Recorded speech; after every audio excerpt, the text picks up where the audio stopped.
Hello and welcome, friends, fellow traders, and investors. My name is Lloyd Logan Boucher from On Point Stocks and Options Trading. You can all call me Logan, and this is your weekend market prep video.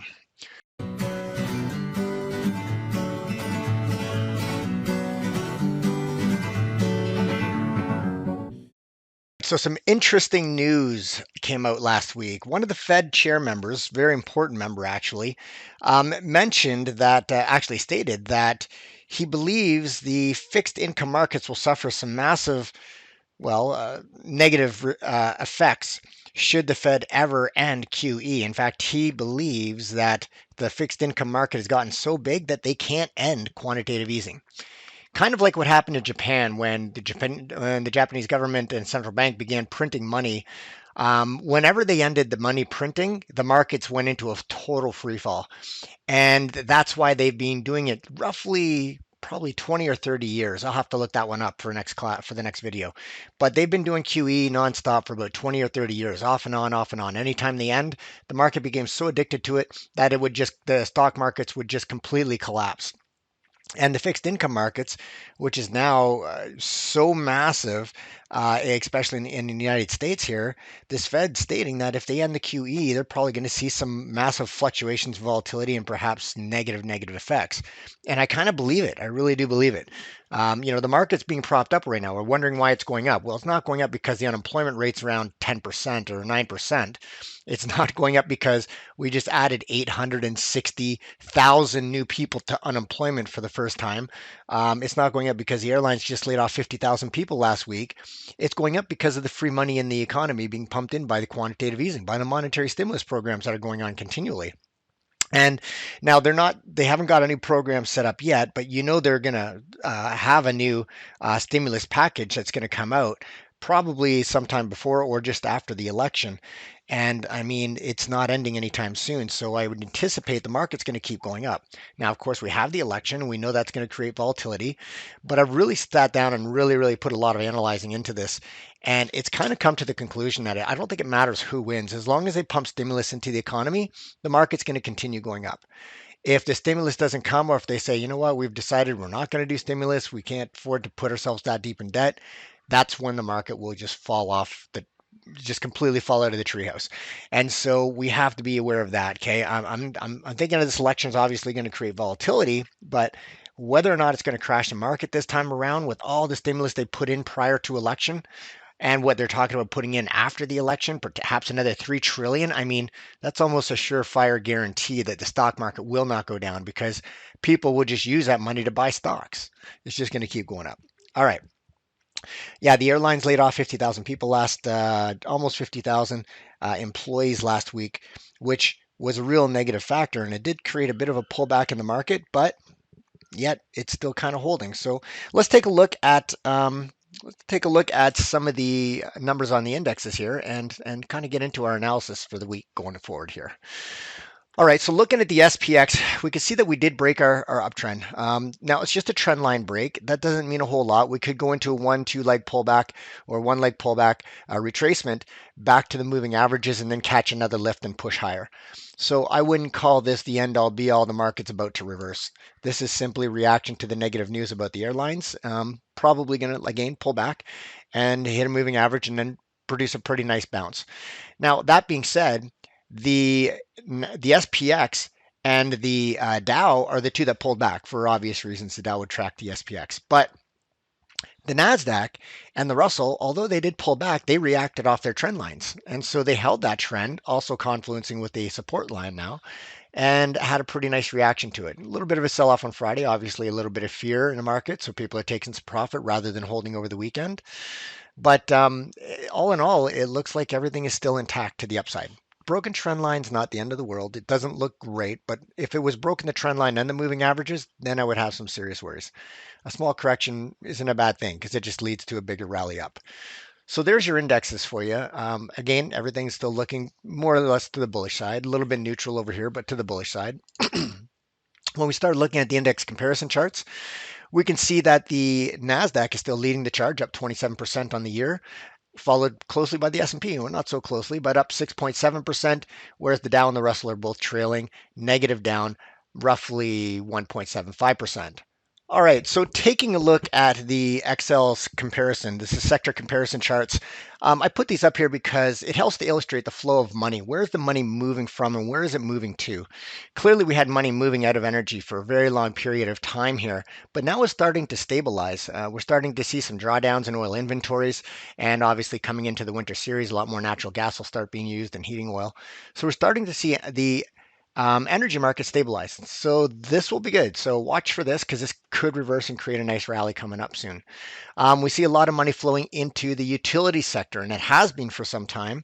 And that's usually a risk off kind of sector where people move their money into utilities from things like discretionary tech spending, financials, maybe because they're concerned with, economic stability and things like that. But everybody always has to have heat and hydro. You always that's one of the things you always need, as well as healthcare and of course toothpaste and toilet paper. So discretionaries. So we should be seeing these ones holding up quite nicely if we're going into a risk on environment, but you are seeing that actually more so in the utilities right now. Financials, I was one of the actual trade setups is going to be was on XLF, I should say, for last week, and it's kind of holding up. It's not really doing what it should do. It did bounce off the moving averages, but it actually gapped below and pushed back above. So not completely impressed with it. Obviously, tech sector is pulling back slightly. It's just paired up with the Nasdaq, and the discretionary sector is following the tech sector because most people's discretionary buying nowadays involves technology. When we look over at the industrial sectors, so basic materials and the industrials, we can see that these are still holding their trend, and that's okay. So they're doing what they're kind of doing. They're going to take a little bit to get through this high point, this resistance point up here on the basic materials. Utilities already, or sorry, industrials already got through it. And so we'll see if they continue climbing up as manufacturing comes back slightly. Okay, before we go any further, if you haven't yet, could you please click that like button if you like these videos, and if you think they're useful, subscribe. We can send you a notification if you click that bell icon right next to it. Also, I'm trying to grow the channel, so if you have any opportunity to copy the link and drop it in your Facebook or on your Twitter account, share it if you think it's useful, I'd really appreciate that, and I really do appreciate your support. Thank you. All right, next let's look at trades from not trades, I should say chart setups from last week.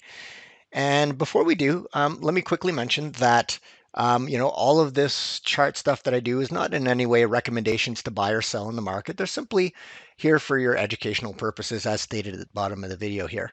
I just put this stuff out there to try and help and show people how I'm looking at the markets and reading the charts. And hopefully from this you can benefit in some way. So again, if you decide that you want to follow these trades in any way, do it on a simulated account. And that way there you're learning while not taking risk, and just trade it as if it was a real account. So good for you. So when I say taking trades, make sure you're doing it on simulated while you're learning. Okay, till you become proficient, you've got your rules in place, then you can start going live. Follow your trade recommendations, follow your own trading recommendations based on your plan. All right, so let's get started quickly into looking at last week's trade setups. All right, so we had last Sunday. Last Sunday, we started off with Lulu. I was already in Lulu prior to the trades. I had gotten in just as soon as it got above that 50 moving average. And then, of course, it did rally up. I'll give you a quick show of the full chart here. It did rally up quite nicely. I did pull off. I wasn't liking the way the market was reacting, and I got out somewhere in here or in here somewhere. It did come back, and I was looking to re-enter. That's my plan. I wanted to re-enter this Lulu trade. Of course, it broke below the trend line, just like most everything did, but I never got the re-entry. So whether or not this is going to be a full-on trend reversal, it's not yet. I mean, even for that to happen, we got to break below this 344 level and below these moving averages. So we got a long ways before this becomes a full-on trend reversal. But as it stands, it still looks okay. It might go into consolidation and then break higher. Who knows? Okay, next one, PayPal. PayPal gave a great entry opportunity in the action box right here. A more aggressive type of entry would have been on the wick down, because that wick came right back down to this trend line right there and the confluencing 8 moving average. So that would have been a great entry opportunity right in here somewhere. Of course, the confirmation entry opportunity was right here. That was around 200. It got up to 2.8 or 2.8.5 or something like that. So there was some, potentially $10 move in there on that trade. It did come back once again. It gave a second opportunity for an entry right there on the retest. And this is a very common pattern. We've discussed this many times in these videos where we oftentimes will see price break a trend line or a resistance point, push up, pull back to the confluencing moving averages with the trend line or the resistance point. Now it's support and then take off. So this may still have a ways to go yet. A little late to get in now. I wouldn't chase this, but this could still have a ways to go. And that's PayPal. All right, next one, Apple. Apple never gave an entry. It actually gapped way up. And again, I don't chase price. Why? Because if you start chasing price, look what happens, the pullback. That being said, it did come back, and now you kind of got to rebalance this. So this isn't one of my picks for this week. But if it was, I mean, there could have been an entry here if it got down to that resistance point, which it never did. It may do a two-leg pullback, so it may still give an entry opportunity at some point. But now it's kind of you might have to readjust this box. So if we were to readjust this box, it would need to be something like probably like that. Maybe a little bit there, maybe like that. So that would probably be a more realistic entry. The one thing I don't like about this setup right now is that the 8 is already beginning to pull back. And the 8's pulling back, so that means once it opens up below, the 8's going to become a resistance point. So we'll see how this reacts next week. So that was Apple. And then we had Dish. Dish actually gave a really nice entry. It didn't give an entry on the first day, the second day, on the third day. It actually gave an entry. Now, let me be clear here. This could have been an entry on Dish right here. I was watching this, and it was an early morning kind of push down, but it would have been a qualified entry because it was coming off the 8 and the trend line confluence, but then it pushed through. Then it pushed the next morning, opened, push up to that 21, and then push down, and that would have given a great confirmation entry right there. So Dish actually did have a pretty nice move. It did break below the pivot low, and now it's kind of consolidating. So nothing wrong if this trade is still active, then that's nothing wrong with that trade. It's still doing exactly what it's supposed to do. Now that was last Sunday's picks, chart picks from the video. Let's take a look at right here. Let's take a look at last Tuesday's picks. All right, let's maximize this. We were being very conservative last week because, again, I was expecting a deeper pullback. And what ended up happening on this NFE pick was it did break above the pivot high. It never gave a pullback, and now it's only consolidating. So it may not get back here. And by this point here, we're pretty diverged in the moving averages. So I probably wouldn't adjust this up. I'd probably leave it just the way it is. Shockwave, or was that Shockwave? Yeah, Medical, which SWAV, did not give an opportunity on the Wednesday. It actually opened up above the zone and then dropped through the zone, and that's okay. That's exactly what you want to see. I did not like this candle, how it gapped lower, pushed lower, then pushed back up through. Now it's telling me that there's still some buyers down here, but the fact that it so easily traversed that 21 moving average can tell me it's not really active.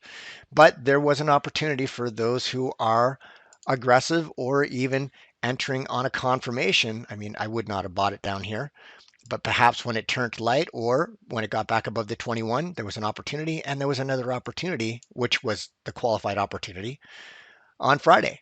So Shockwave actually did have a qualified opportunity and an aggressive and a confirmed opportunity here on Thursday. So there's nothing wrong with this trade. It's still in play. Everything is still going for Shockwave.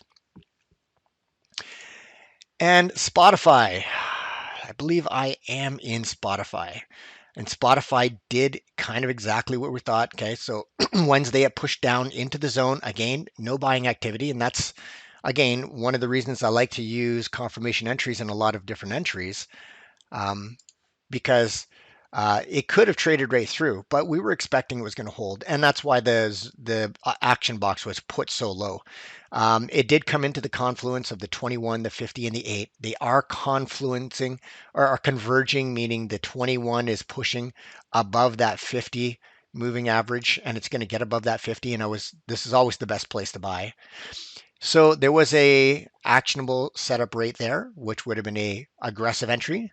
There was a confirmation entry, very good quality confirmation entry. Anytime it got above that 50 moving average and that candle turned white, and now it's too high. So whether it's going to consolidate for a little bit, which it might just keep doing this for a little bit before it catches its wind and starts going higher. That's totally okay. Nothing's wrong. Everything is set up exactly the way it should be on this chart. And CCJ did give an aggressive entry, but that was it. On this particular chart, it broke as we were anticipated. It broke and closed below that support line, and we were looking for a retracement back into the level to that 8 moving average, which is pretty much exactly what it did. But it wasn't a gap up. It opened up lower. It traded up, gave the aggressive entry, but it never gave the confirmation entry. So this candle never turned black. So there was no confirmation entry, unfortunately. That's sometimes what happens. You either got to be aggressive or maybe take a half position at aggressive and look to add to it when it gave a confirmation, but it didn't. So that setup, I mean, it's doing exactly what we expected it was going to do, but some people wouldn't have gotten in unless they're willing to put an aggressive entry in, or at least a half position or quarter position aggressive entry in. So this is all great practice for learning how to set up trades properly, folks. Okay, so let's quickly cover the economic reports, and then we're going to go into new setups for next week. So, again, some interesting stuff came out last week with that Fed chair spokesperson stating that they think the Fed can't end QE, and a lot of people support that consensus.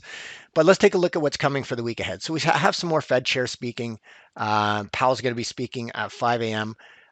Pacific time on Monday. So, okay, be aware that's before the market opens. What's he going to say, right? That's going to be an interesting conversation right there. That'll create some volatility. On Tuesday, we have building permits coming out. So this will affect home builders. We're going to have some on Wednesday, core CPI. This is our inflationary numbers up in Canada for those Canadian traders, retail sales as well. Nothing really big happens till we got crude oil inventories on Wednesday, as we do every Wednesday. Nothing big happens till Thursday. Initial jobless claims and continuous jobless claims. We had a shock last week. So let me show you this really quick. They were expecting a decline in initial jobless claims.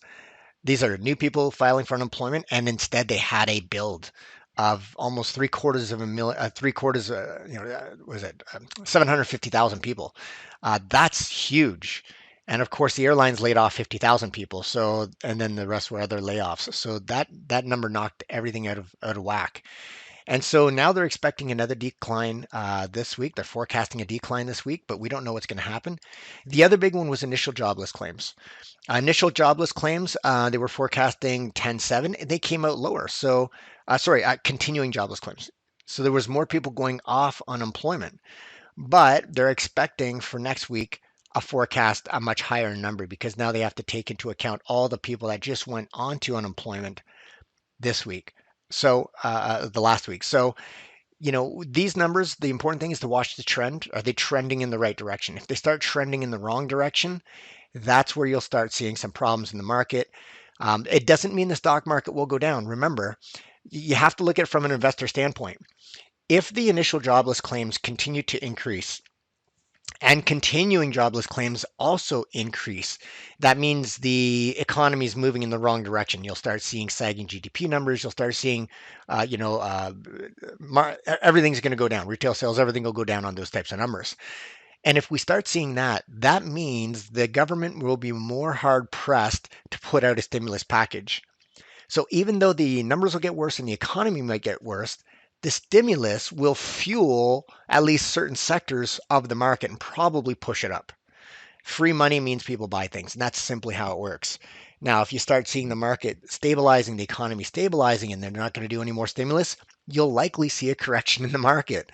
I know it seems counterintuitive to what actually makes sense, but this is really how it works. And this is why they say, all these different things affect the market. Earnings, news, income statements, balance sheets, Fed announcements, terrorist attacks, everything. All these things can affect the stock market, but it's really the thoughts and perceptions of what that information means that lead the traders to take action, which is to buy or sell in the markets. So be aware of that. It may not work the way we expect. All right, Friday, nothing major. So not a big week for news this week. Okay, let's take a look at our chart picks for this week. I believe it's on one. Let me take a peek. Yes, and I forgot to write them all in. That's okay. I got them in here now. All right, so I've got 4 picks for this week. I think they're pretty good. Sometimes last week was a great week for me. Last couple of weeks actually have been really, really good for me, and I think that these are some pretty good picks as well. So I'm pretty happy and confident with the ones I've been finding here. I'm not really pleased with where the market is. A lot of the time, really, what you get is what's going to correlate to the market. And if you can find stocks that are outperforming the market, then you usually get a better result when the market moves up. If they're underperforming the market, you usually get a better result if the market moves down, right? It's just a pure relative strength play. So this week, the market's you got 2 of them that have broken the trend, 2 that have not broken the trend. So there's a little bit of hesitation as to what will happen with the market. But these picks, they look pretty good. So here we go. I got Dextron, and it's holding its trend. So it's outperforming the majority or half of the market at least. And it's got a really clear path to profit here. So again, all for just educational purposes only. This one here is looking like it's setting up for a nice push to the upside. Now, we know there's some sellers here. We can see last time price came to this little level right here, there was some sell off. That candle tells you everything that you need to know. That's a shooting star candle right there. So there's some resistance up here. There was some resistance in the past, and then we broke through it, and then we traded back down, and there's some resistance there again. So maybe we get it close, or maybe we wind up a little bit more to get a push higher up. And I know that I'm looking at this box and it's below the trend line, but in most cases, your 50 and your 21, which are just about to cross, they're 50 and your 21, price may come back to retrace those and then give the drive higher. It's kind of like the slingshot move, right? The further you pull back the slingshot, or the further you draw back your bow, the farther and the faster the arrow will shoot. So I would expect, otherwise what happens is you get the breakout and then you get the fail on the breakout. So usually a pullback before the breakout is in order. And this was a pullback, but that's just one. Let's get 2. So let's see if we can get back in that box. And if it doesn't, that means I can't buy cheap. I'm not interested in buying it. And that's just the way I trade. Simple as that. I don't chase price. I'd rather buy cheap, and it does work for me. So let's go to the next one. Fastenal. Wait a second. Let me go back to this one. I think there was something I needed to show you about the weekly. There we go. This is the reason why I have these targets set the way they're set. First of all, there's a 50 moving average on a weekly, and it's also coming into confluence with that pivot high. So I would expect that this isn't going to have, it may break through the 50, it may break through that pivot on the weekly, but I would expect if it gets up to this 2269 level, it's probably going to have a significant pullback. Just be aware of that. Okay. All right. Let's go to the second one. FAS. So this is a triple bull financial sector ETF. Okay. Now, again, it's holding its trend, not beautifully. It's above the moving averages, and it did kind of got below them. So this is a coin flip, but isn't all trading really a coin flip? You flip a coin and you get heads or tails. It either goes up or it goes down, one or the other. You got a 50-50 odds. The important thing is you got to manage the risk. And if you can manage the risk and have a greater profit potential, then it can be a coin flip, and that's okay. It can still be utilized to be successful if you do it correctly. Now we've seen this type of price action before. Okay, so let me point this out to you. This is so if you can see it, I'll zoom in a bit better. This is an inverse head and shoulders right here. So you see that we had this nice rallying uptrend, and then we had this full pushback, pushed back up. It failed on the moving averages and broke lower. That's pushed back up. It got back above the moving averages, and it looks like it's possibly holding on the moving averages. It's premature, it's early, and it's aggressive. Yes. But this type of pattern has been seen before on this chart, if I can find it, right here. And you've probably can see this right here. We had this pullback. We had this attempt to get back above the moving average. It failed. Then it did get back above the confluencing moving averages. Slight pullback, barely anything, but look at the move away from that once it did go. So that's kind of a very similar pattern right there. And you can see another one kind of over here. Price failed, tried to get back above, failed, tried again, failed, got back above, and then it held, and it just kept going higher for a longer period of time. This again is a inverse head and shoulders. inverse head and shoulders, and now you have an inverse head and shoulders. This one looks more bullish than the other two. So that's kind of the bet. Doesn't mean it's going to work. Just means when you start analyzing it from a technical standpoint, this is a pattern that quite often can produce a very good result. All right, next chart setup is Pfizer. And as you can see right here, Pfizer has been in a technical downtrend, and we really just broke it and looked like we began an uptrend here, okay? Still a little early in the game to be 100% certain, but with the volume breakout that we got, which is not uncommon for biomedical or uh, healthcare stock, but with the kind of breakout we just got on the kind of volume we just got, way above average for it's been consolidating for a long time, this could have a very, very big potential for a run. Now, once again, my action box, why is it placed where it's placed? Because I wouldn't want to buy it up here. It's just a little too far too fast. Not to say it's not going to continue, but it's too far too fast. And usually, anytime you get a big push up like that, you get some sort of retracement. May not happen on Monday, may not happen Tuesday, but maybe Tuesday, Wednesday, or Thursday, somewhere a couple days later, we may get a retracement before it does its next leg up. People get tired, people take profit. And although it was a strong breakout and a fantastic pattern, look at the pattern. I mean, I would have loved to have entered this. I wasn't paying attention to it, but I would love to have entered it here or here or here on any of those candles because as it was building that base and holding that trend line and it got back above the moving averages here and it was like holding, I mean, it's pretty low risk, right? That's the pattern right there. So I'm not willing to buy it here. But what I would like to see is this type of thing here and then like that. So that's what I'm looking for. I'm looking for that uppercut move, pull back in the uppercut move. It may only go sideways like this, but I would still like to see it get a bit lower. And so that's Pfizer. Pfizer has a nice ways to run here. There is no specific resistance point. So what I've done is I've drawn in an area identifying where the heavy selling took place. Price has been up here a couple times now, and each time it's come to this level, there's been some sellers. So we know that there are people who are willing to sell at around that 38.80, 39 area. And so that would be the obvious target. Another reason why you wouldn't want to buy it at 38, because if you're looking to buy it and hold it for a dollar, there's no reward versus what the risk potential is. But if it pulls back to 37.50 or somewhere in this area, now I've got more reward to validate the risk. Okay, so moving on to our last one here. Silver. Now, again, this is a coin flip. This is one there, the dollar's been showing some strength, and typically if the dollar is showing some strength, at least against Canadian, you're going to see some silver movement here.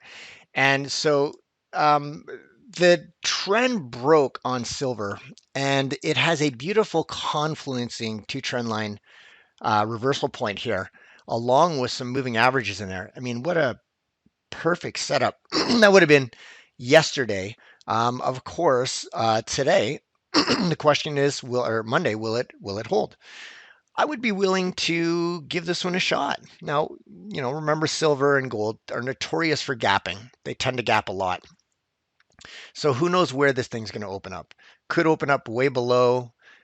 Probably, I mean, that's what I would anticipate it would probably do, and then push up into it. The moving averages, I'm not certain that they're active right now. They don't look like they're active. Maybe it's just the trend lines that are holding, and in which case, if it does and it plows up through, then there's no harm, no foul. It'll likely just go through, and there won't be an entry opportunity, and there'll be no trade. But I would be willing to give this a shot because the pattern it's creating is indicative of what you see when you get um, a reversal.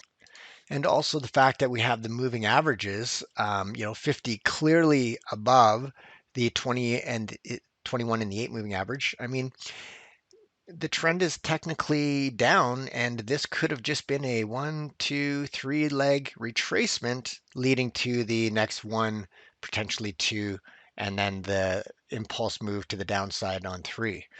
Now, I put a line across the bottom of this pivot low because obviously there's going to be some sort of support here. It has been in the past, and that's at 2045. But if this thing really did decide to collapse, which I don't know if it is for sure, but $18 around that area, that's a really nice target area. That's really the origin of this big move up here, this kind of break consolidation, and it really jumped from there. So Let's see if it can get back down there. That would be a fantastic trade.